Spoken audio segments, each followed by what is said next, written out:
Merhaba arkadaşlar, ben İknur Dökmez, kanalıma hoş geldiniz. Bugün sizlere bir bileklik modeli göstereceğim.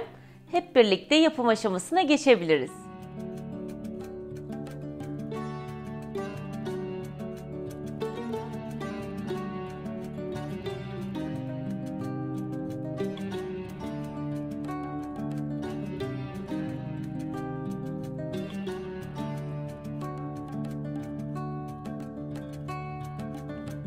Gerekli olan malzemeler 3 milimlik kristal gerekli. İsterseniz karışık renkte, isterseniz tek renkte kullanabilirsiniz. Bir tane mıknatıslı kapama gerekli. Klapsgarten'dan gelen mıknatıslı kapamayı bugün deneyeceğim. 0.15 numara delika boncuk gerekli. Biliyorsunuz delika boncuklar yuvarlak olmuyor. Biraz böyle hafif boru kesimli gibi, ama boru boncuklarla kesinlikle karıştırmayın. İki farklı renkte 0.11 numara boncuk gerekli bize. Miyuki'nin bu boncuğunu kullanacağım bu renkte. Bir de bu renkte bir boncuk kullanabilirsiniz, 0.11 numara. 0.8 numara boncuk kullanacağım. İstediğiniz markada kullanabilirsiniz. Önemli olan düzgün olması bunun da. Çeşitli iplerimiz var gördüğünüz gibi. Bunlardan kullanabilirsiniz ama kesinlikle misina kullanmayın. Kopmalar oluşabilir ve boncuk iğnesine ihtiyacımız var. Selin tekniğini size biraz anlatmak istiyorum. Selin tekniği aslında peyote tekniğidir. Düz olarak da yapılabiliyor, tüp olarak da yapılabiliyor. Bugün tüp olarak yapacağız. Ve farklı boncuk boylarını kullandığımızdan dolayı böyle spiral bir görünüm alıyor.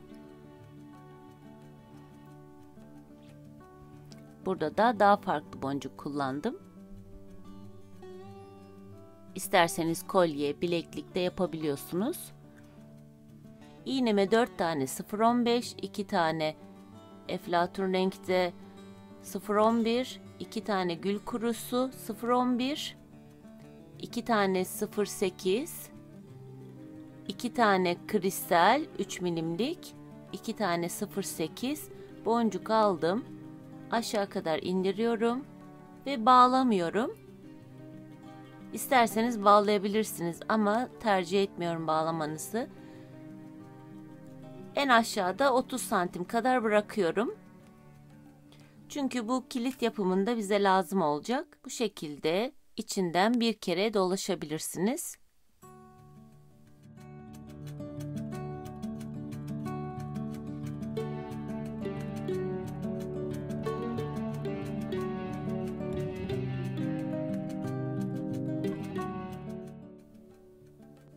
Ve en son 0.8'lerden de geçiyorum. İpi kapatmadım gördüğünüz gibi. Sadece 0.15 numaradan boş olarak bir tane ilerliyorum.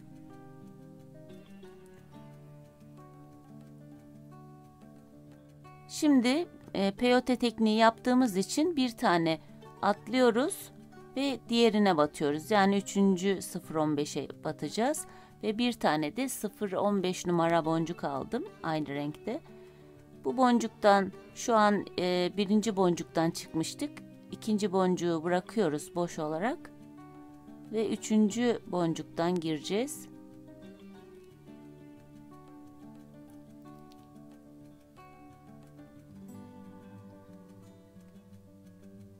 Bu şekilde. İkinci 0.15 numara boncuğu aldım. Burada da aynısını yapıyoruz. Bir tane atlıyoruz ve 2. boncuktan giriyoruz.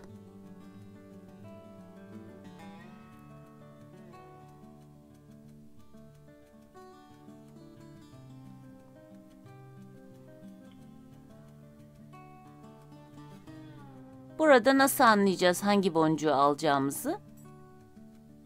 Biz şu an mor renkteyiz burada. Ve mordan bir tane alacağız. Ve bir tane aldım. Yine aynısını yapacağız. Bir tane atlıyoruz ve 2. boncuktan giriyoruz.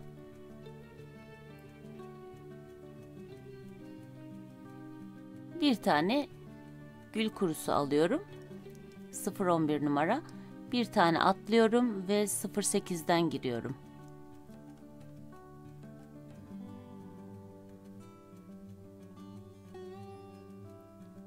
İpim şu an 0,8 numaradan çıktı ve bir tane 0,8 numara alıyorum. Bir tane atlıyorum ve kristalin içinden geçiyorum.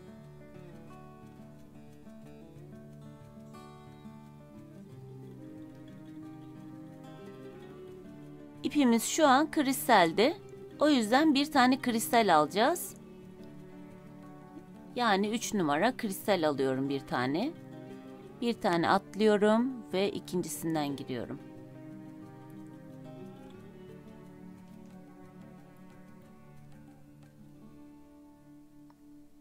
Sıfır sekiz numaradan çıktığımız için bir tane 0,8 numara alıyorum.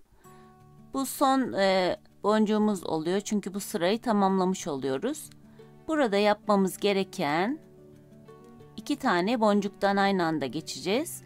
Yani bir tane atladım ve burada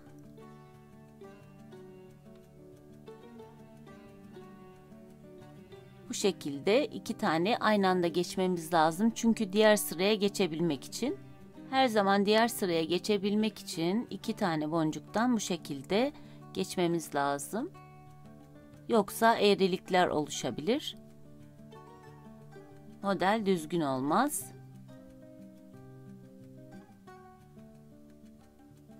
Şu an ipim 0,15'in içinde ve bir tane 0,15 numara boncuk aldım. Artık daha rahat anlayacağız. Çünkü boşluklar oluşuyor. Bu boşlukları dolduracağız. Yani atlıyoruz ama hemen o boşluğu doldurmak daha kolay olacak. Ve bir tane boncuk atlamış olduk. Yani bu boşluğu doldurmuş olduk aslında. Şu an ipimiz 0,15'in içinde ve bir tane 0,15 aldım. Buradaki boşluğu dolduracağız yine. Yani atlamış oluyoruz.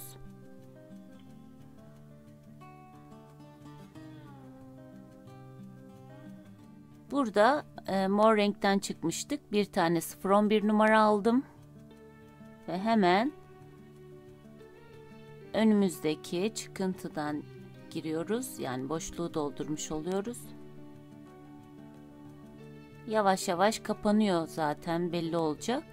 O yüzden elimizde de düzeltelim. Bir tane 0,11 numara aldım. Çünkü 0,11'den çıkmıştık.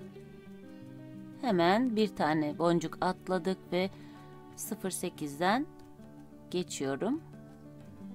Şu an 0,8 numaranın içindeyiz. Bir tane 0,8 aldım. Kristali atlayıp hemen öndeki kristalden geçiyorum.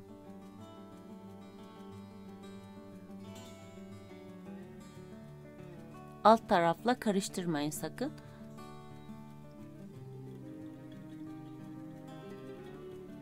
Burada kristalden çıktığımız için bir tane kristal aldım. Ve bir tane boncuk atlıyorum. Yani boşluğu doldurmuş oluyoruz. Ve 0,8 numaradan geçiyorum. Şimdi 0,8'in içindeyiz. Bir tane 0,8 aldım. Son boncuğumuzu almış oldum. Yani sıranın sonundaki renk. Ve aynı zamanda da diğer sıraya geçmemiz gerekiyor.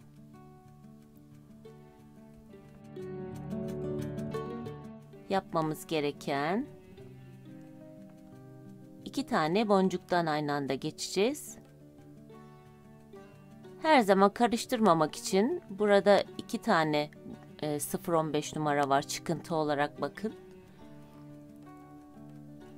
Ve buradaki ilk baştaki çıkıntının yanındaki boncuktan geçeceğiz.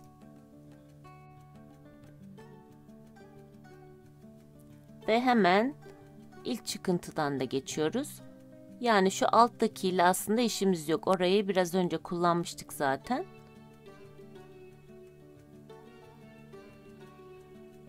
Ve diğer sıraya da geçtik. Aynı burada gördüğünüz gibi bir spiral oluşacak. Ve eğrilikler oluşuyor farkındaysanız. Diğer sıraya geçtik. Burada şimdi almamız gereken 0,15 numara. Bir tane 0,15 numara aldım.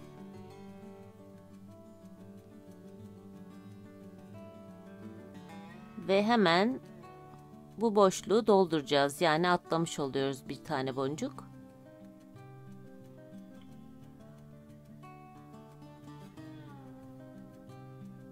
Ve bir tane daha 0,15 numara boncuk alıyorum. Burada boşluğu dolduruyoruz. Zaten anlayacaksınız.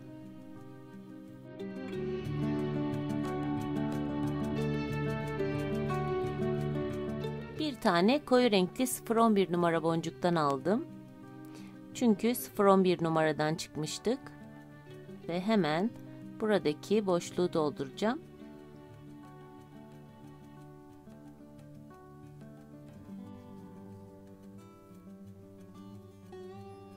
Ve bir tane 0,11 numara boncuk aldım.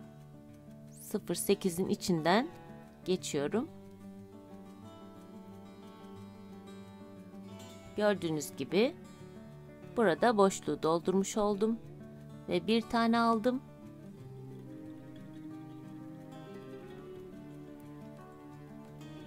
Burada boşluğu dolduruyoruz. Yani atlamış oluyoruz kristali. Ve kristalden geçiyorum.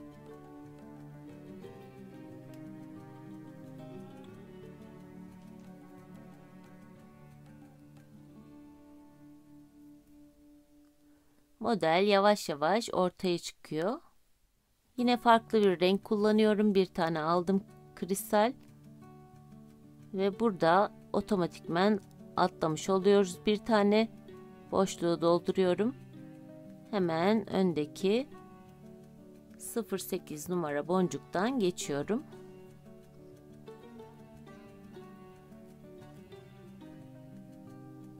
Bir tane 0,8 numara boncuk aldım.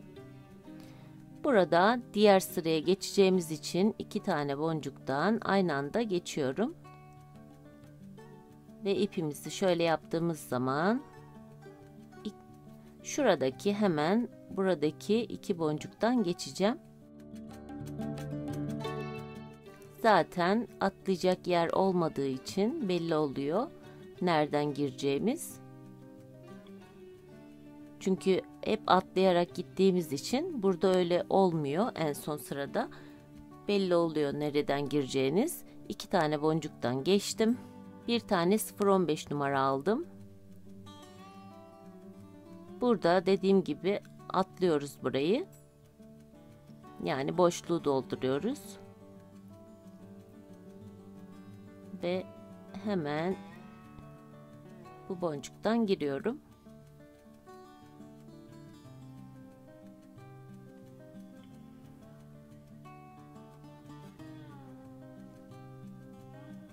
Ve bir tane daha 0,15 numara boncuk aldım.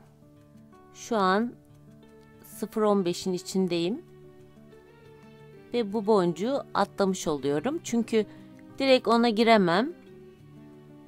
Değişir, yoksa model değişir. Yani bu şekilde bir form almaz.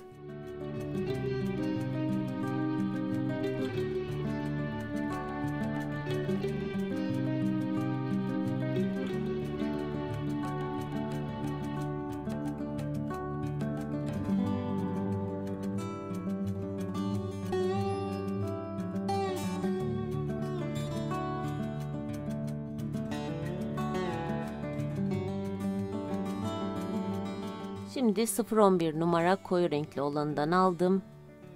Yani şuradaki çıkıntıdan gireceğim.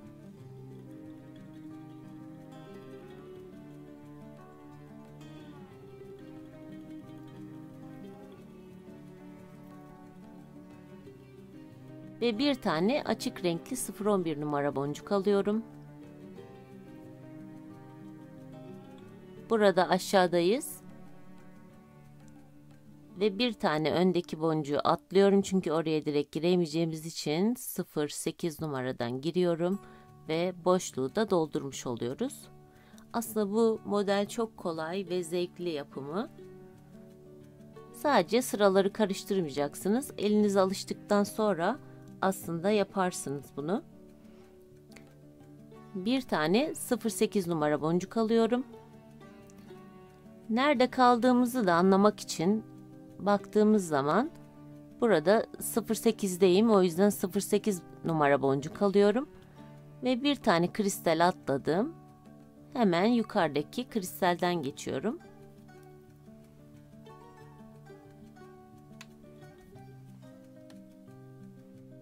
Bir tane kristal aldım 3 numara. Çünkü kristalin içindeyiz. Ve hemen burayı atlıyorum, bir öndeki boncuğu. Ve yukarıdaki olan boncuktan geçiyorum. Yani 08'den.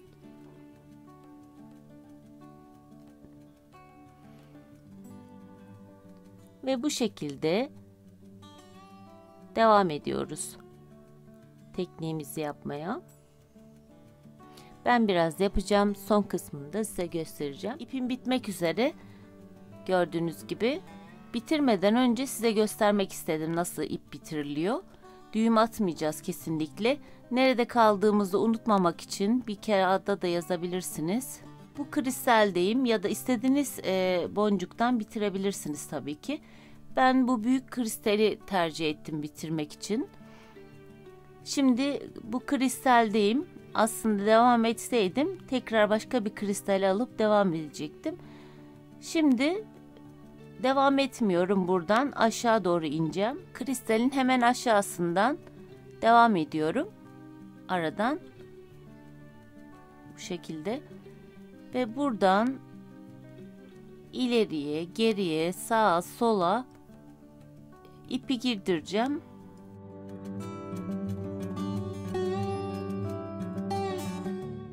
Kristali neden tercih ettim derseniz, çünkü büyük olduğundan kaynaklı aralarında biraz fazla dolaşma imkanım var. Şimdi yukarıya doğru çıktım ve geri gideceğim.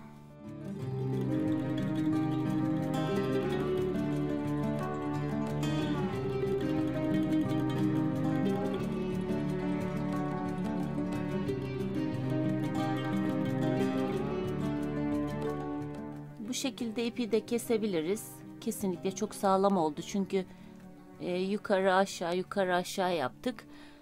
O yüzden ipi de kitlemiş olduk, yani düğümlemiş olduk. Kesinlikle düğüm atmayın, yoksa görünür ve çirkin bir görüntü olur. İğneme ipi taktım. Burada büyük boncuklardan ya da kristalden giriyorum. Hangisini isterseniz size kalmış gireceğiniz yer. Şimdi bu şekilde girdim. Aşağı doğru inmiştim. Tekrar buradan yukarı doğru çıkacağım. Ama bir tane daha kristal inmek istiyorum. Ya da 2 tane. Biraz böyle kristal indikten sonra aşağıya hemen buradan geri yukarıya doğru çıkacağım.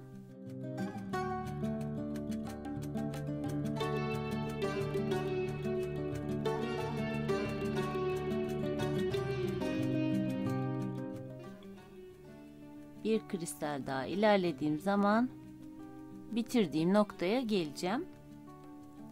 Yani bu kristalde kalmıştık. İpi çektiğimizde gördüğünüz gibi kilitlendi ve devam edeceğim. Hangi kristalde kalmışız? Bir koyu kristal takacağım ve devam ediyorum bu şekilde. İstediğiniz boya gelene kadar artık bileklik mi yapmak istersiniz, kolye mi, o sizin arzunuzda kalmış. Bu şekilde devam ediyoruz. Ben bilekliğimin bir tarafını bu şekilde yaptım. Birazdan diğer tarafını da size göstereceğim. Gayet şık, güzel oldu. Uydu bu elde. Biliyorsunuz bu Klapsgarten'dan gelmişti. Şimdi aralara 011 numara boncuk koyacağım bu renkte.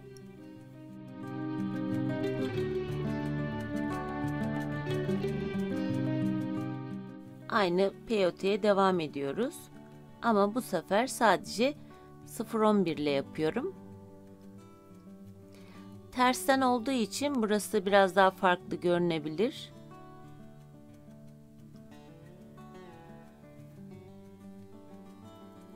Ben burada 4 sıra 0-11 numara boncukla devam ettim.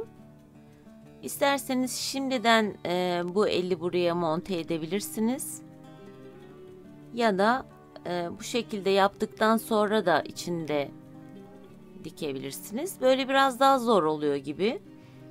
Bir de ben bu şekilde denemek istiyorum. Şimdiden koyup ondan sonra üzerine büyük boncukları yapmayı düşünüyorum. Buradan aradan boncuklardan geçiyorum.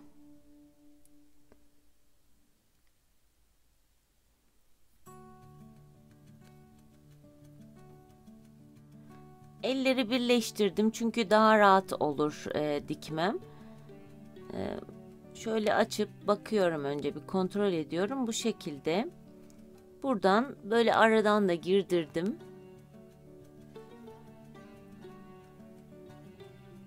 Böyle içinden çıkıyorum.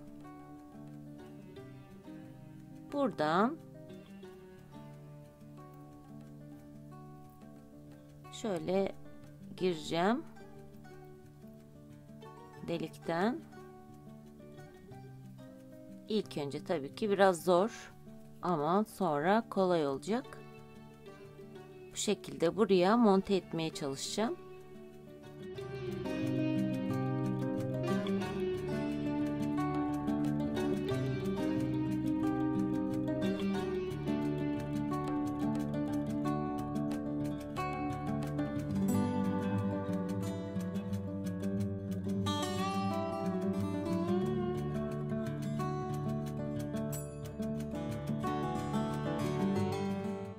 Gördüğünüz gibi biraz daha sabit oluyor. Ben artık bu elleri ayırayım.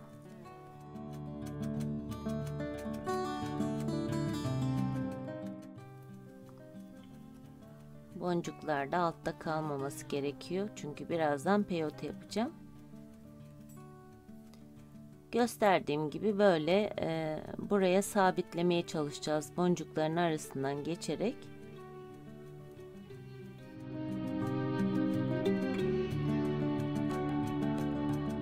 Şu an iyice sabitlemiş oldum. Ve bir tane kristal alıyorum. Tekrar peyote yapacağım.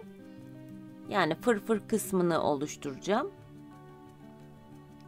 Bir sıra kristalle yapacağım buraya.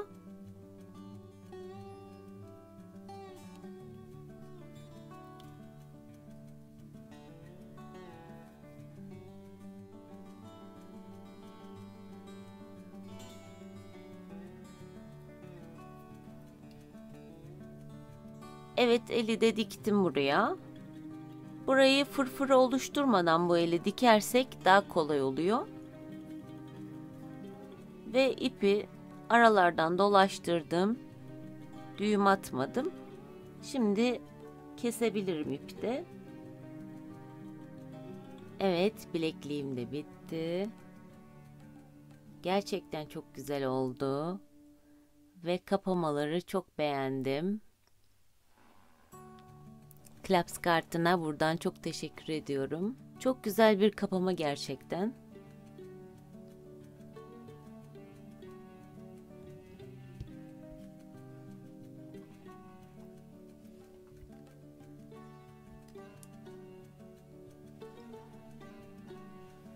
Videomu izlediğiniz için hepinize teşekkür ederim.